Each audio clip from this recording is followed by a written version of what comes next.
What am I doing with white grips? The legend has it, the white grip is a soft compound and you can't get that soft compound in other colors because it's the coloring that actually makes the grip harder.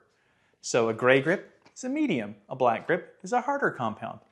And so if I want the soft compound grip, my choices are any color as long as you don't want white. Let me show you how to put them on. T15 Torx.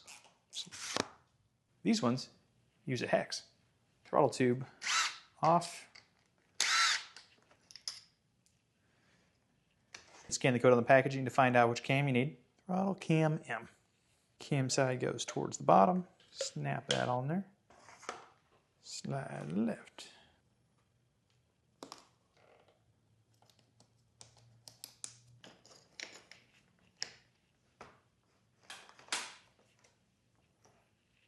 Pure as the driven snow.